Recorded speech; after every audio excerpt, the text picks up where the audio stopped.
उसका सबसे पहले एक सिलेबस होता है। सिलेबस का दायरा एक होता है कि हाँ इसके अलावा आपसे कुछ नहीं पूछा जाएगा। सबसे पहले उसका एक सिलेबस का ड्राइंग तैयार कीजिए। इसमें जितना सिलेबस है उसको सिलेबस को कवर कीजिए। कवर करने के बाद आप एक स्मार्ट तरीका अपनाइए, जिसमें कोई भी चीज़ हम याद कर रहे हैं, कोई भी चीज़ पढ़ रहे हैं, तो सबसे पहले पढ़ते पढ़ते जैसे क्या होता है कि हमें कुछ भी चीज़ याद नहीं रहता है। तो सबसे पहले कि जो भी बुक पढ़ रहे हैं तो हमें जो याद है उसको याद किया हुआ टिक मत कीजिए। सबसे स्मार्ट तरीका होता है किसी भी बुक को पढ़ने का तरीका होता है कि जो भी चीज़ याद है उसमें उसको टिक आउट मत कीजिए, जो याद नहीं है उसको टिक आउट कीजिए। इसलिए कि मैंने 100% में मेरा सिलेबस 45% मैंने कवर किया, 55% मेरे को याद नहीं है।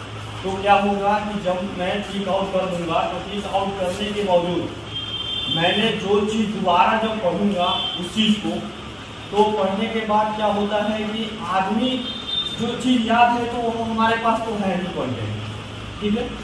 तो उसके बाद हमने जो याद नहीं है हमारे पास उसको हम देखेंगे तो हमारा कम समय में ज़्यादा कवर होगा।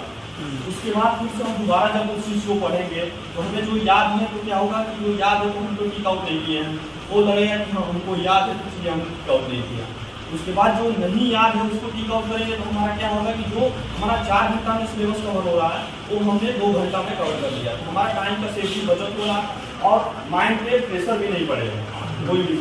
अब रहा कि इस समय का दौर चल रहा है कंडीशन में कि सबसे पहले कोई भी चीज़ का सिलेबस का दायरा एक प्रैक्टिस सेट उठाइए, प्रैक्टिस सेट से देखिए, बनाइए। एक प्रैक्टिस सेट मैंने आज लगा दिया, दूसरे दिन लगाइए, दूसरे दिन लगाने के बाद फिर से बैक वाला जो प्रैक्टिस सेट है उसको फिर से लगाइए। इसलिए कि कोई भी प्रैक्टिस सेट मारने के बाद हमें क्या होता है कि 100% कोई भी प्रैक्टिस सेट हमें रिकवर नहीं दे पाता है। तो हमने फिर से बैक में आकर के हमने 100% इस क्वेश्चन को बना लिया, फिर से हमने फिर से लगाया उसको, कि देखा कि फिर से उसमें क्वेश्चन मुझे आ कितना रहा है, ठीक है। तो इसी तरह करते रहिए। उसके बाद जो उसका सिलेबस है कवर कीजिए और पढ़िए और देखिए आराम से कोई भी एग्जाम है आपका निकलेगा जरूर।